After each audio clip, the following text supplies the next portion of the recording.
turning regular box store lumber into a piece of art.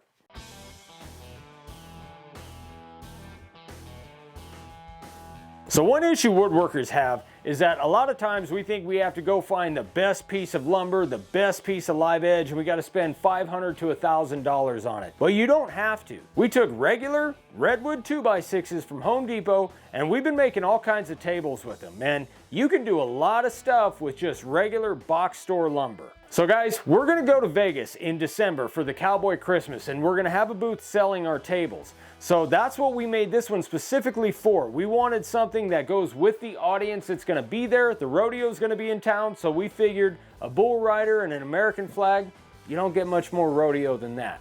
So all of the router bits, the base plates, all the supplies we're using today, you can head over to makeawoodsign.com and we've got everything on there. Plus, there's gonna be links in the description below. So check it out, see if there's anything you need. Let's make some sawdust.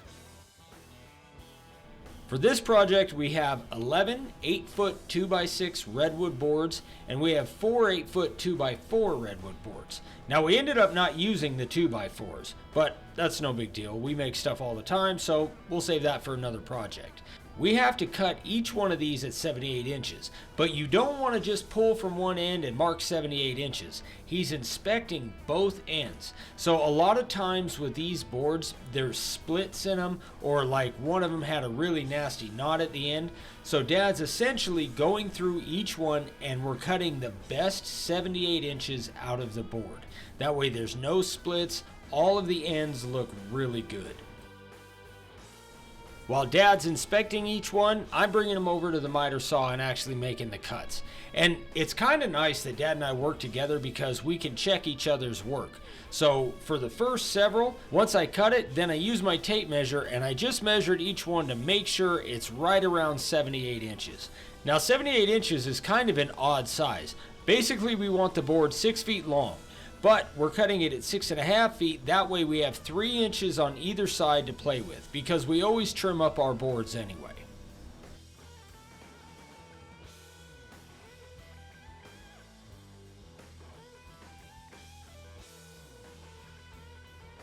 Now we're actually going to cut them into strips, but we're doing this a little bit differently.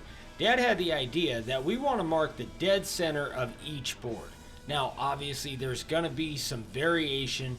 Some boards might be a 1/16 wider, some might not, but this is all hand done, so we're not too worried about that. Essentially, I'm going to take each one of these 2x6s and I'm going to make 3 cuts on them. The first cut is going to be to rip it right down the middle. That way it eliminates a lot of extra work. I'm going to be able to set the fence one time and make cuts on every one of the boards. And that's going to give us a nice straight edge to run along the fence for the next cut. This is a little different than we normally do it, and I think it actually saves some time. So now that all the boards are split down the middle, I'm setting my fence at 2 3/8. So what we wanted to do is we want this table to be 2 inches thick at the minimum. And we had enough room to get each board to be 2 3/8 inch wide. So we're using the most amount we can. So I'm going to run the cut edge along the fence, and I'm actually going to cut off that easy edge that all the 2x4s and 2x6s come with. It worked out really well. Again, I only had to move the fence 3 times to make all these cuts. Now a little side note here. This flex table saw is great for what it is, but we cut a lot. We put a lot of pressure on this thing, and it did stop a couple of times. It overheated, so this actually took a little longer than we expected.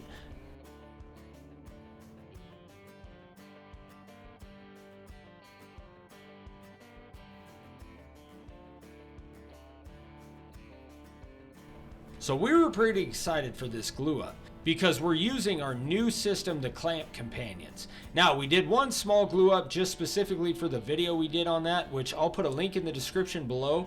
These clamp companions are amazing. They save a ton of room and they work really well. But there's a bit of a learning curve because Dad and I, we usually have our system. This is a new system. One of the biggest things we need to figure out is we need to figure out a better way to get the glue on the board. We're going to look into all kinds of different things. I've heard of something called a glue bath, but just to get the glue on there, go a little bit faster. But essentially, these clamps, we put them at the angle that we thought was best, which this worked out really well. And then we just put the glue on each individual board and we stacked them up. Now we made sure to mark each one to get the board exactly how we want it with the grain, make sure there wasn't too much white in one area or red in one area. So we did a dry fit, made sure we liked how the board looked, then we spread the glue, stacked them on there and clamped them.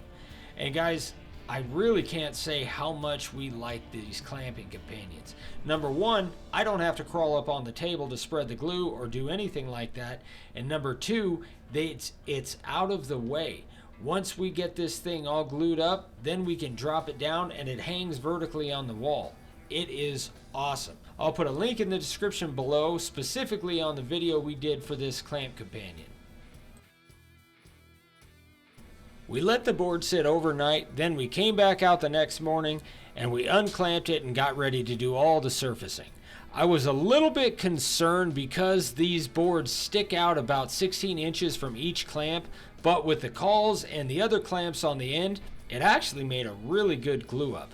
Again, our glue dispersion, or whatever you want to call it, actually getting the glue on each individual board, that needs a little bit of work, but we'll figure that out. It still worked out really well. Now we're going to set up our sled, and you guys, me and Dad were talking about this as we were setting this up. We are so impressed with ourselves. Sorry, I know that sounds rude and conceited, but every time we take this sled apart and we put it in, we use the inserts. I mean, it goes together in like 5 minutes. This is one of those few times where Dad and I came up with an idea and it executed beautifully and we've had no problems with it. So we're pretty stoked about that. Now you can see that the board itself is not exactly flat from the glue up. In fact, there's quite a bit we got to take off with the sled. But for the size of the board, the new glue up system, I think it turned out all right. And it was enough to where me and Dad only had to surface each side once.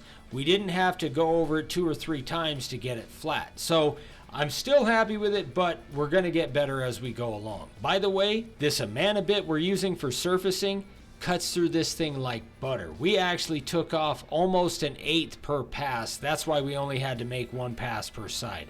I'll put a link in the description below so you can check it out.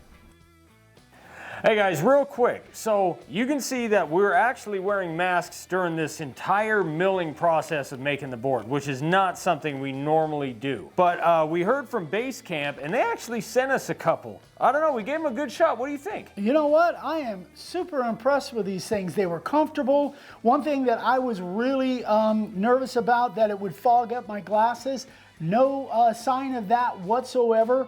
I wore it for several hours and no problem at all. Now I'm wearing the M version, so there's 2 different versions. One that wraps around the neck and then it has a strap that goes up on top. That's the M version, and then just the wraparound version that Ryan's wearing is the N. Yeah, and this one, I think Dad's is better. This one, after an hour or so when you get sweaty, it starts to slip on you.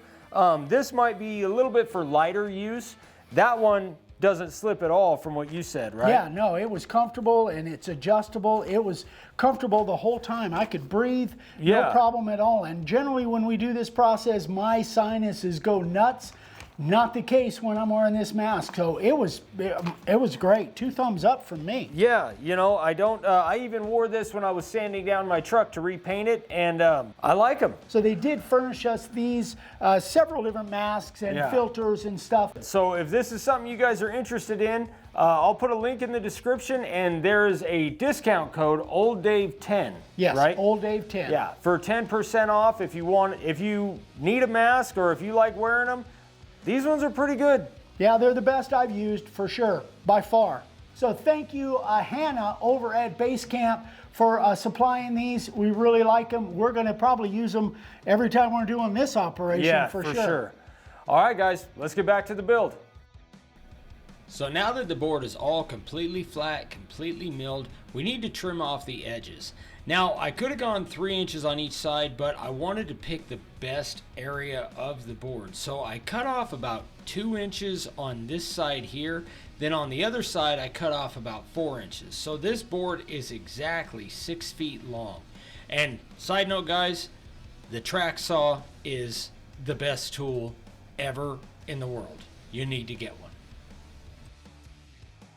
Now this is something we do to all of our tables. We put 3 pieces of angle iron in the back. Now this is 1-inch angle iron, and we have plenty of room for that because even after the board is milled and everything, it's about 2 1/16, maybe a touch over thick. So we have plenty of room to do all our carving and everything we need to do. We're using this gigantic 2-inch Amana bit, and this thing cuts these grooves for the angle iron beautifully. You don't want to do it all at once. You want to do it in several different steps. And this is the only thing that we actually use an edge guide for. And it helps a lot. If we try to do this freehand, that angle iron doesn't bend all that great. So any little wobble, and it would look funky, and it would be a lot harder to do. So for this, technically speaking, it's not freehand carving. We do use an edge guide, and then we screw these things down with about 1 1/8" wood screws just to give it some support.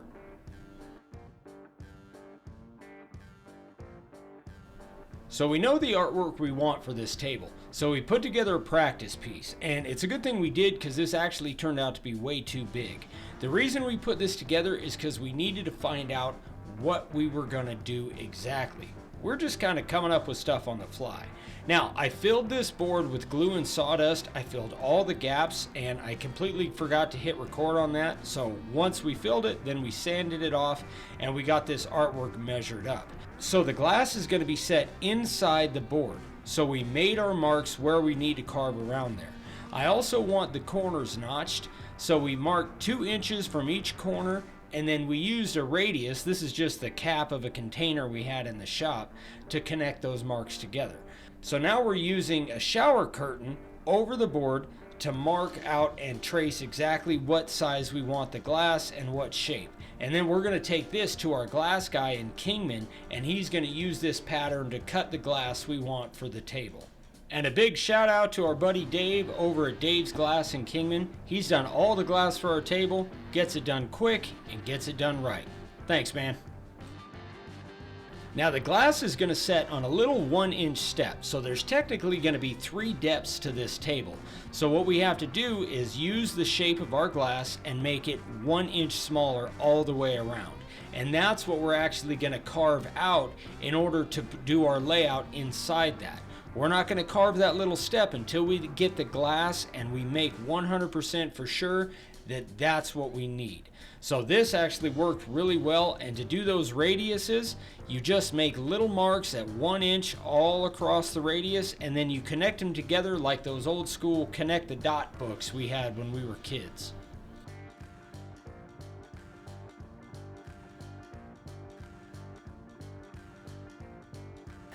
All right, guys, we are on day 3 of this monster. Now, the first day we spent probably about 4 hours getting it all cut, glued up. Then yesterday we spent a lot more time planing it down, getting it all ready to go. So now we got a basic layout of what we wanted on here, and then we drew the border around it. So what we have to do is we actually have to cut the cavity out of this first before we can even do our layout, because the glass is going to be recessed into the wood.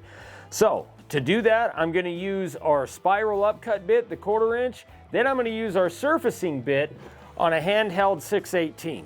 This takes out a ton of wood and it works great, but it's going to throw some sawdust. So let's get started. Now to do the border around here, I'm going to go around it twice to give myself plenty of room. One thing about using that big Amana surfacing bit, you don't see a lot of what's going on. So I wanted to make sure I had a ton of room so I didn't hit that step and screw everything up and have to redo the border. At first I was thinking I was going to use the profile bit to carve this first, but I need something that has a straight angle to it. That profile bit comes down to a point, so it would have actually had too much of an angle. And this worked great. There was no issues at all. In fact, this worked better than any other bit I used in the wood because this board is grainy and it was really hard to carve. So I went around the entire border twice on the inside of the line to give myself enough room to go back in with the big Amana bit and take all of that out down to a 1/4 inch. Now, I wanted to make sure I was right at 1/4 of an inch because that's the thickness of the glass that we have to use. So now with the Amana bit, I'm doing the same thing. This is one of those things where you have to really be precise, and using the depth gauge helps a lot. Now, one of the issues with this Amana bit is you can't plunge with it. So I actually had to make a little hole with the spiral upcut bit to set that in and start carving through. Guys, this took a long time. It threw a ton of sawdust. In fact, I still need to go out and clean that stuff up because I've been avoiding it for quite some time now. This whole process right here took probably about 2.5 hours, and it was actually a lot of fun. You'll notice that I'm using the stock handles on the router, and I'm doing that for a reason because this has a lot of torque to it, and the handles we generally use for carving, I just didn't feel that comfortable with it, but I am using our base, and I'm glad I did that because the base that comes with the 618 is just too small. One of the things you need to do when doing this is you'll see that I'm writing on the right side, and that's allowing me to keep the depth I need. So I'm putting all my pressure on the right hand to trying to keep that base plate flat. And it worked really well, but you really got to concentrate because if you don't, that router will tip and you're going to gouge the crap out of your board.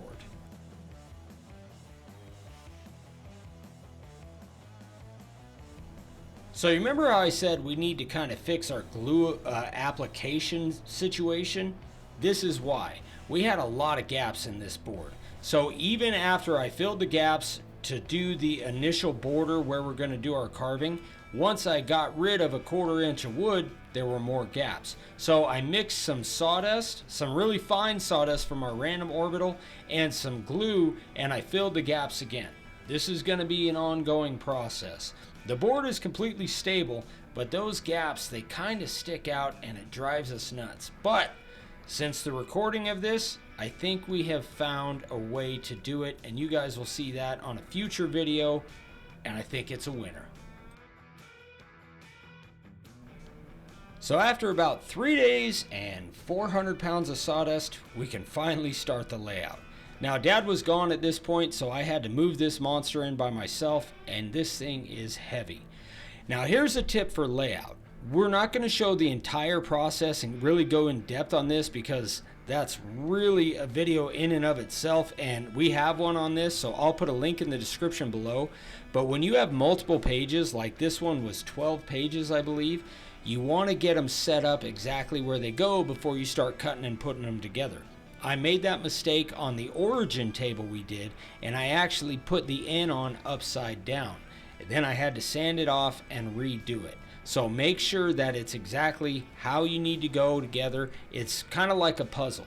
Once it was all put together, then I made my measurements and marks, and we flipped it over, taped it down, and we rubbed it on. And to rub it on, you really want to be careful. You cannot rip this paper, otherwise things kind of go downhill real fast. So we use these little spatulas, and they work out really well, and this layout turned out great, which was awesome because this thing was really tough to carve, and if it would have had a crappy layout, that would have been real bad.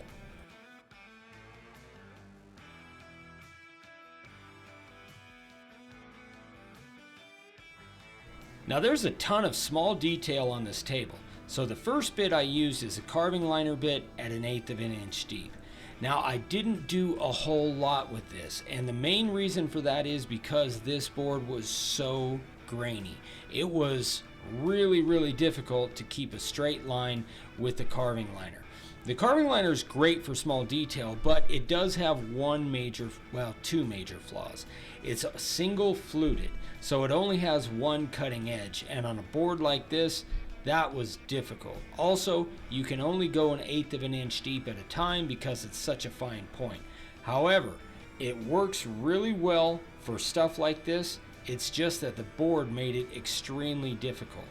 Also, because this is so big, it's a lot easier to kind of hide small mistakes. So I ended up using the carving liner for a lot of the small detail, but after a while, I kind of realized that I can use the profile that cuts a little bit better than this at 1/8 of an inch deep first, and I think that worked out a little better.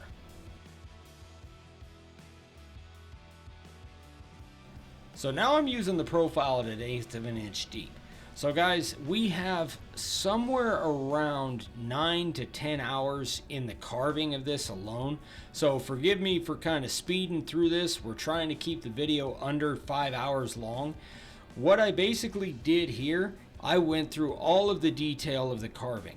Now there was a lot of stuff that was kind of difficult to see exactly what I'm supposed to carve. So having a piece of paper with the actual artwork on it is a huge advantage. You can see, hey, this line connects or this line doesn't, even though sometimes on the layout itself, it's a little bit more difficult to see. So if you're doing something where there's a lot of detail in it, get a piece of paper with the artwork on it as big as you can, so you can really go through with a fine-tooth comb and make sure that you're carving exactly what you need. Now there's certain areas near the edge where the base plate was too big, it was hitting the edge, so I had to use a 1/4 inch shim to actually raise the router up and then drop the router bit down to get what I needed to cut. There wasn't a whole lot of it, but there was a little bit of it using the profile bit. Now once I went through and got all that done at 1/8 of an inch deep, I went back through at 1/4 of an inch deep and made sure that I made those lines really distinct so I knew exactly what I had to carve. And this is, again, a lot of time to do this, but it really helped me out when I went in with the 90-degree bit to take out all of the black and to make sure that I got exactly what I need to carve. I also went through at 1/8 of an inch deep with a profile, and I widened some of the lines that I carved with the carving liner. You want to make sure that even though it's fine detail lines, that they're wide enough to get that black down in there so you can see exactly what the artwork is supposed to be. So now that all the profile work is done, the detail work is done, I was thinking it was going to get a little easier, but it's still a ton of work. So I went in with our 90-degree bit at 1/4 of an inch deep, and I took out everything that needs to be taken out, and I gave it a good rough texture. A lot of people like to use the spiral upcut bits and make a flat background. I'm not big on that. Sometimes it looks really good, but I think especially for this one, I wanted it to be textured because we're going to spray it black, and that texture really makes it pop. Especially once you put clear on it, then the light reflects on it different ways and it gives it a super cool look. So I went in and I took out all of the black. This actually was probably the easiest part of the whole job because this only took about a half an hour.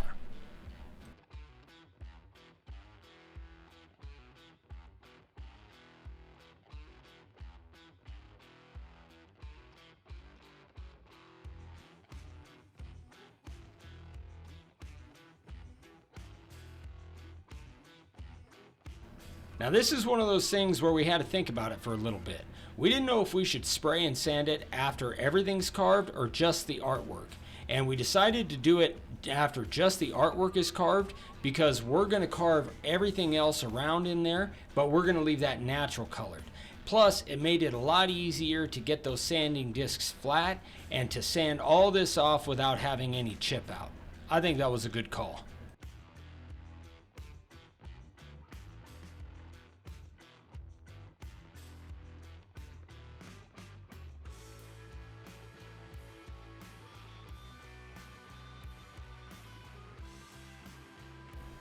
So we decided to do kind of a freeform shape around the artwork and then carve around that and carve everything out on the outside of it. So I used a pencil first to make sure I got it kind of how I wanted it to look. Then I went back over that with a Sharpie so I could see it really well while I was carving. Now for this entire process, I actually had to use that 1/4 inch shim because you can see my base plate would have hit the edge of the board itself and I couldn't get that close to it. So I had to drop the router bit to about 1/2 of an inch. 1/4 of an inch to take up the space between the board and the shim, and then another 1/4 of an inch to go down into the board. Now if you're going to do something like this, just be careful because it creates a lot of drag on the router. So I carved the entire shape around the artwork, and then I went around the inside of the entire thing and I made a line around that. So that way I know everything inside those areas I need to carve. And I did this just kind of using our standard background. It was basically just small semicircles, trying to take out everything I could and trying to eliminate any high spots. It's real easy to kind of lose what you're doing, so when you have something this big, just make sure you concentrate. If you need to take a break, take a little break and come back at it with fresh eyes.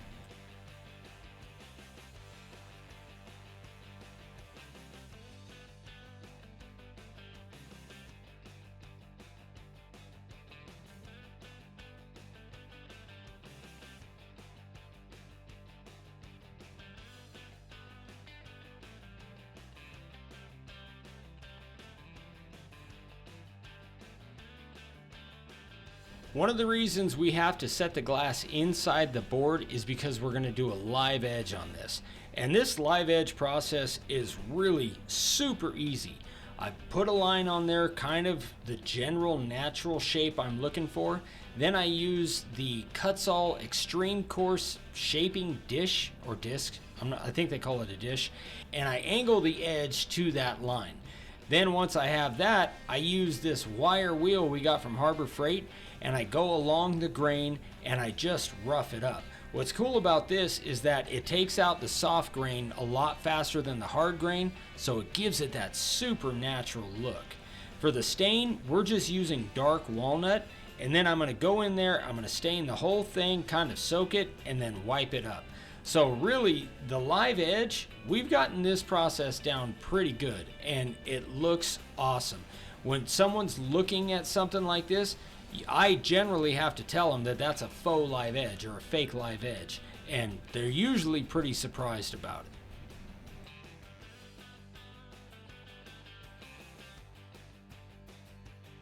So we got the legs from Amazon. Now, a little full disclosure here, guys.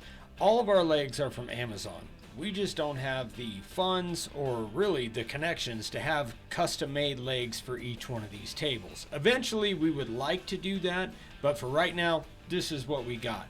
So what we do is we put inserts in the back of all the tables. That way, we can use bolts instead of just wood screws to attach the legs. It makes it a lot easier for shipping, it makes it easier for moving it around, and it makes it a whole lot more stable than just using regular wood screws, especially because there's a couple of these areas where you can't get a drill in there to put the wood screws in anyway. So this is the best way we found.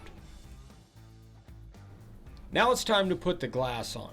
So it took a few days to get the glass because Dave does it all by hand and he does each one custom for the size we want. And we ended up actually sanding off our original outline where it was going to go. So we put the glass on and we measured to make sure we had an inch, give or take a 1/16 of a step all the way around. And then we traced around it with a pencil, making sure that those lines are dark. Normally for stuff like this, we'd want to use a Sharpie, but that soaks into the wood too much and it leaves too big of a line, and we really want to be as precise as possible as we can for this cut. To cut the step all the way around, I'm using our 1/4" spiral upcut bit. Now, there's a slight bow in this board, and I mean slight, maybe a 1/16. So I actually dropped this to just below 1/4 inch deep. So it's like maybe 5/16, something like that.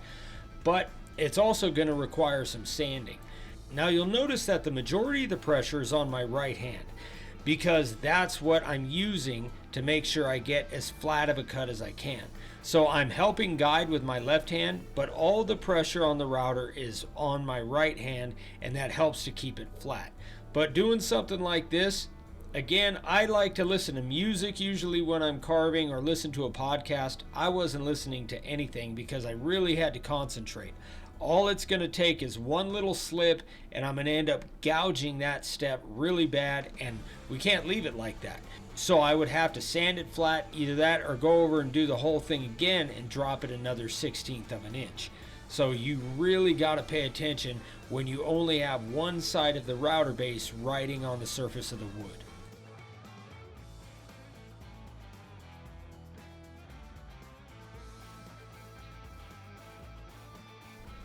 Oddly enough, this is one of my favorite parts of the whole process.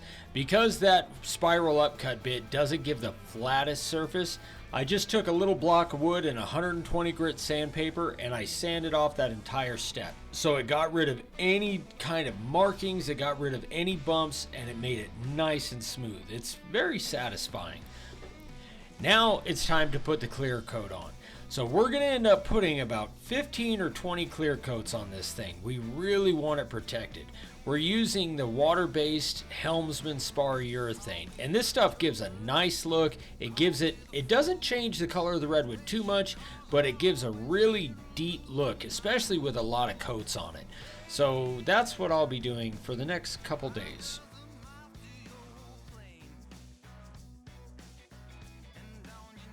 Once we got 20 coats of clear on there, then we installed the legs, flipped that thing over, and installed the glass. And man, that thing fit like a glove. Oh, I love this table.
So there it is, you guys. I love this thing. One weird thing about these tables we've been doing, the first one we did, I was kind of thinking like, man, that's pretty awesome. I don't know how I can get any better than that. But every single thing we make is better than the last. And this is by far my favorite. You guys have heard me say that a lot, I'm sure. So thank you guys for watching. We appreciate it. If you have any questions, you can shoot me an email, ryan@makeawoodsign.com. And if you're going to be in the Vegas area in December, come by the Cowboy Christmas Show. It's going to be huge. There's going to be tons of stuff and cowgirls. So come on by and check us out. Say hi. We'll see you guys on the next one.